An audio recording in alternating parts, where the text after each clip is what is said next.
Bakit ang Disyembre 25 ay tunay na espesyal na araw para sa Roma? Ano ang kahulugan ng 1,290 days. na propesiya na mula sa Daniel Kabanata 12? Ano ang nakatagong teolohiya sa likod ni Santa Claus?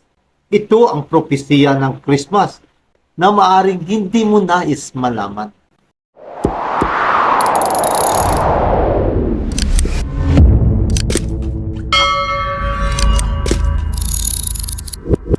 Bakit ang December 25 ay napaka-espesyal na araw para sa kapapahan sa Roma?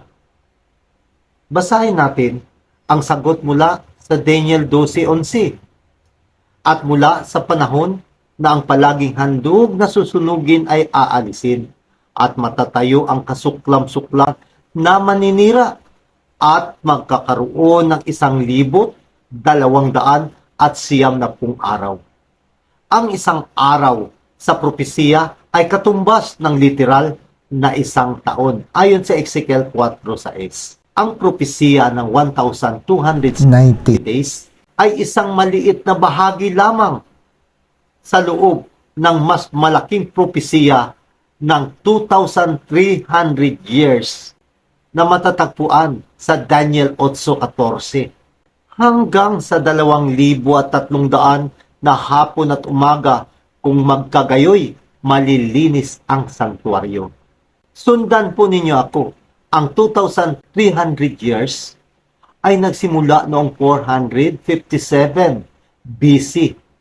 Pagkatapos noong 27 AD ay nabinyagan si Jesus.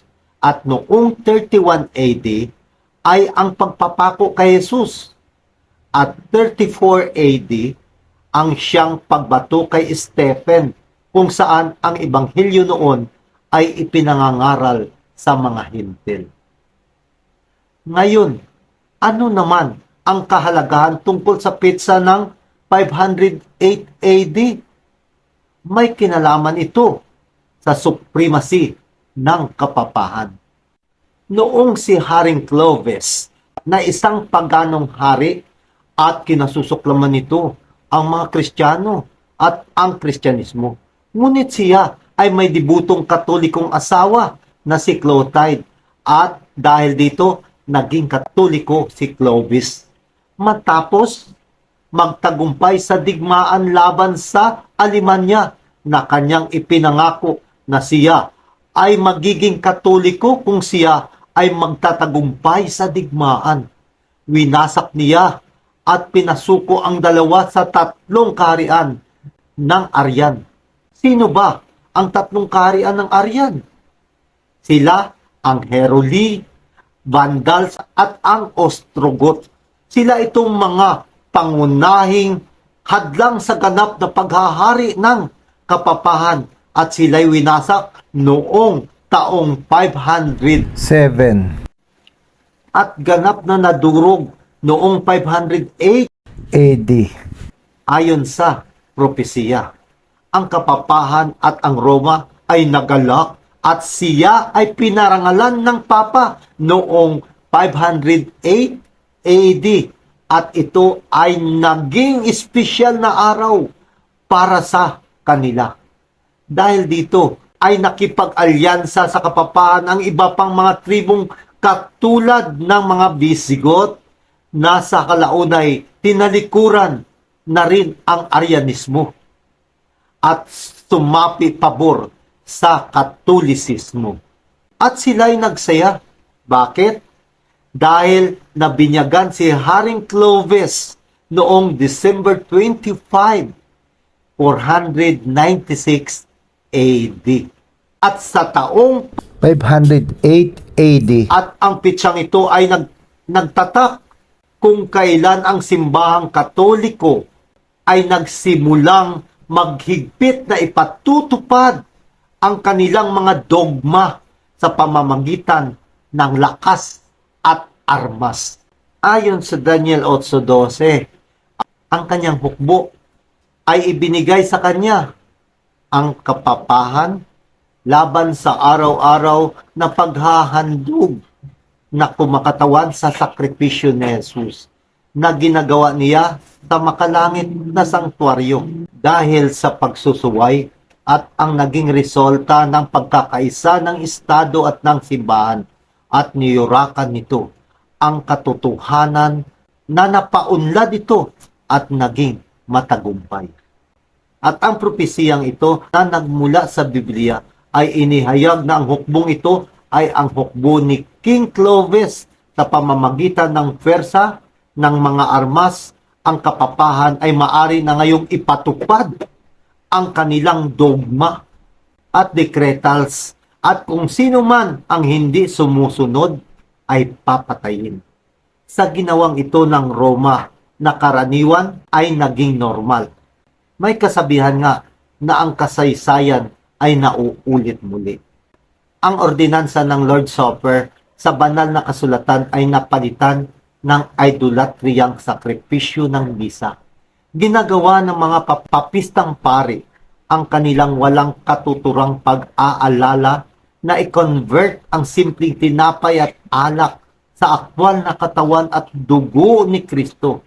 Sa blasphemous presumption ay lantaran nilang inaangkin ang kapangyarihan ng pagiging manlalalang ng Diyos na lumikha ng lahat ng bagay. Ang lahat ng mga Kristiyano ay kinakailangan ang pasakit at kamatayan na upang ipahayag ang kanilang pananampalataya sa kakilakilabot na pang-iinsulto na ito sa langit na ang mga tumatanggi ay sinusunog sa apoy. Dahil ito ay isang krimen na kapag hindi nila pinaniniwalaan ang misa ay pinupugutan ng ulo, binibitay, sinusunog o inililibing ng buhay. Inihahayag ng mga propesiya na nagmula sa Biblia ng Estados Unidos ng Amerika bilang apostate Protestantism ay magiging kaalyado ng kapapahan na upang ipatupad ang isang pagsamba sa mundo na gaya ni King Clovis ay gumagamit ng dahas at takot at inaalis ang mga sumusuway sa pamamagitan ng pasakit at kamatayan.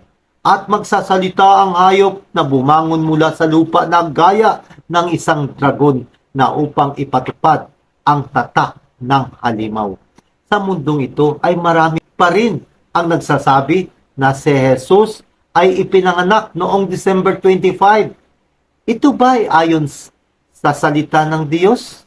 Ang sagot ay hindi. Bakit hindi inihayag ng Diyos ang petsa ng kapanganakan ni Kristo? Sa kanyang karunungan, itinago ng Diyos ang lugar kung saan inilibing si Moses. Na ito ay inilibing ng Diyos at binuhay siyang muli at dinala sa langit.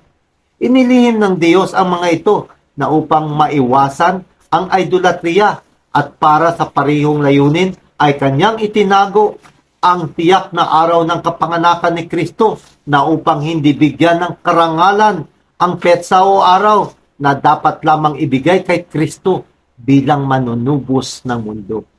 Ang persahang pagsamba na ito ay nangyari sa nakaraan at ito ay muling mauulit sa hinarap kapag ang tatak ng hayop ay ipatutupad na ayon sa mga propesiya ng Apokalipsis 13. Ito pa ang idolatriya ng tungkol sa Christmas na nagmula sa mga pagano. Isaias 14:13-14. At ako'y uupo sa bundok ng kapisanan sa mga kaduluduluhang bahagi ng hilagaan at ako ay magiging katulad ng pinakamataas. Si Santa Claus ay isang nilikhang huwad na Diyos na ito ay nilikha ng dyablo katulad ni Zeus na sa Greek mythology at ni Odin ng Norse mythology na naghahari sa dulong hilaga. Sa parehong paraan, ang pinanggalingan ni Santa ay mula sa malayong hilaga at naghahari sa kalawakan. Mapapansin mo rin, sa paganong Diyos ay iginuhit na may karwahe katulad ng sinasakyan ng Diyos ng mga Hindo na si Soria na ang kanyang karwahe ay hinihila papunta sa langit sa pamamagitan ng kabayo. Ngayon, narito ang Hittite silver lighton. Katulad ng sa Scandinavia, ang karuwahe ay inihila ng mga render.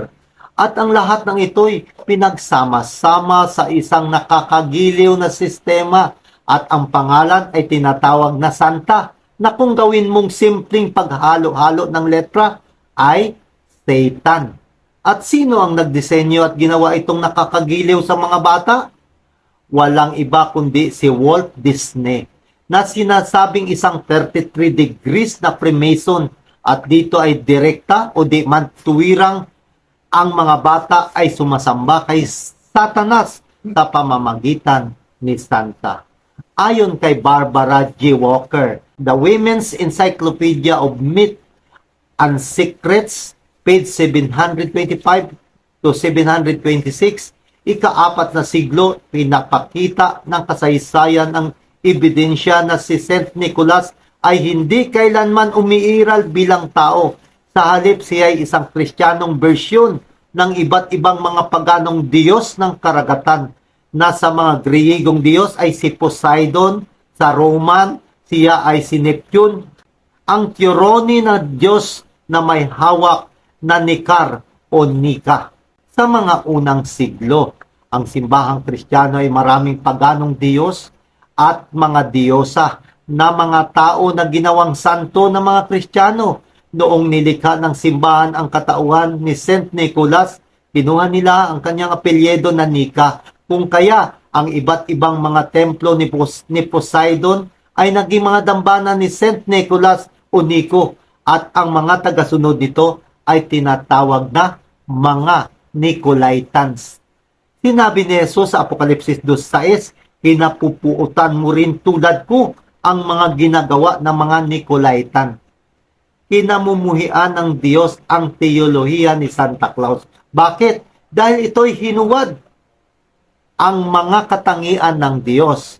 Ang una, sinasabi na siya ay omnipresent. Maari niyang dalawin ang milyon-milyong tahanan sa isang gabi lamang. Ngunit sinasabi ng Biblia na ang Diyos lamang ang nasa lahat ng dako, ayon sa Gawa 17:24. Pangalawa, hinahatulan niya kung sinong mga bata ang nagpapakita ng mabuting pag-uugali at kanya silang gagantimpalaan. Tanging si Jesus lamang ang ating tagapamamagitan at hukom. Si Santa ay walang hanggan, samantala ang Diyos lamang ang nag-iisang walang hanggan at may immortalidad, ayon sa unang Timoteo 6:16. Santa Claus is coming to town. Ngayon ay mas excited pa ang mga bata sa kanyang pagbabalik kaysa pagbabalik ng ating Panginoong Yesus. Si Jesus ay isinilang sa sabsaban ng may mga hayop upang maging isang halimbawa ng pagmamahal at pagpapakumbaba. Totoo, ang pagsamba ay dapat na naudyukan lamang ng pag-ibig at lubos na pagsuko kay Hesukristo. Ngayong panahon ng Kapaskuhan, pagnilayan natin ang sakripisyong ginawa ng ating Panginoong Hesus dito sa lupa para iligtas tayo. Sumuko ka kay Jesus, kaibigan. Jesus is the reason of all seasons. Hanggang sa muli, mahal kong mga kaibigan, at ika'y maghanda dahil Jesus is coming to town very, very soon.